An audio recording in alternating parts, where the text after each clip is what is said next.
अखिल भारतीय गणतांत्रिक महिला संघ का 17वां सदर संभाग सम्मेलन भानु घोष स्मृति भवन में हुआ। इस दिन सम्मेलन में अखिल भारतीय लोकतांत्रिक महिला समिति की अध्यक्ष रमा दास, पूर्व सांसद झरना दास वैद्य, नारी नेता कृष्णा रक्षित, नारी नेता रूपा गांगुली आदि मौजूद रही।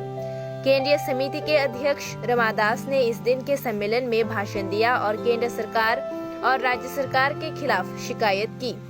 उन्होंने कहा कि राज्य सरकार का पुलिस प्रशासन पुराने अगरतला के सेवा धाम में एक भाजपा प्रशिक्षण केंद्र में प्रशिक्षण के लिए जाता है और उन्हें वहां चुनाव के समय में काम करने के लिए प्रशिक्षित किया जाता है।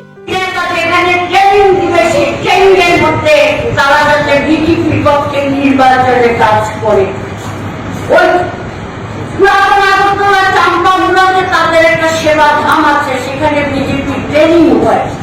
সেই ট্রেনিং সেন্টারে পুলিশের বাছাই করা 25 জন অফিসারকে সেখানে পাঠিয়েছে পশ্চিম ত্রিপুরা জেলার এসপি, আইজি।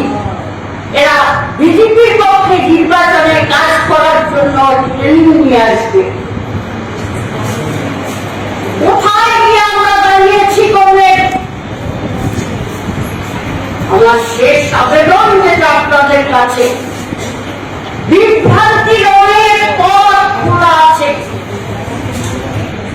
বাড়ি বাড়ি গিয়ে কানে কানে গুজুর গুজুর করে ফুসফাস করে নানান ধরনের মিথ্যা প্রলোভন দেখালে সবাই সেটাকে রাজনৈতিক ভাবে গ্রহণ করে না, বিভ্রান্ত হন। 5 বছরে তোমার ছেলে চাকরিটা হয় নাই, সামনের 5 বছর আমি গ্যারান্টি দিতে পারি তোমার ছেলে চাকরি হলো। বিদ্যুতের বিল বাড়ছে, রেট বাড়ছে। আরে এখন তো একটু সংকটের টাইম, আস্তে আস্তে সব কমবো। ভাতার নাম কাটা গেছে, কথা দিতেছি ভাতা পাইবা। যা যা করণীয়, যা যা বিভ্রান্তি প্রচার, এই মন্ডল পৃষ্ঠা প্রমুখ এরা বাড়ি বাড়ি ঘুরে নানান জায়গায় এগুলো আজকে প্রচার করতে আসে। বাড়ি ঘুরে যায় কখন? দুপুরের দিকে। বাড়িতে পুরুষ লোক বা অন্যরা যখন কম থাকে অথবা রাত্রে। এখনই শুরু হয়ে গেছে সাধু সন্ন্যাসীদের আগমন, মোল্লা মৌলবীদের আগমন। ওই বিশালগড়ের দিকে চন্দননগর, আউটখোলা, গড়িয়ামারের যে মুসলিম গেট আছে সেখানে মোল্লাধারী মৌলবী সমস্ত মৌলবীরা ঘোরাঘুরি করছে। সোনামুড়াতে বড় বড় দেহ, পরিষ্কার ধবধবে রং, গেরুয়া বস্ত্র পরিহিত সাধু সন্ন্যাসীরা ঘোরাঘুরি করছে।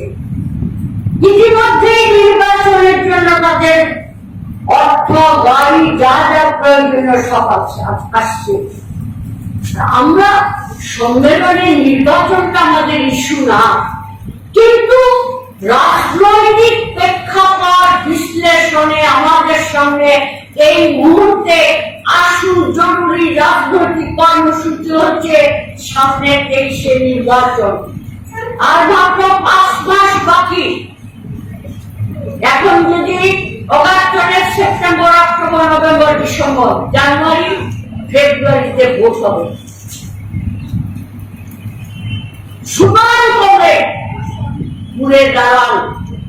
কোন রকমের দ্বিধা, কোন রকমের দ্বন্দ্ব, কোন রকমের বিভ্রান্তির শিকার না হয়ে আপনার আমার ঘরের ছেলে মেয়েদের ভবিষ্যৎ প্রজন্মের দিকে তাকিয়ে 10,223 ভোটতে ভোটতে 140 দেখছে, ভোটতে ভোটতে 140, 136, 37 জন ইতিমধ্যে মারা গেছে।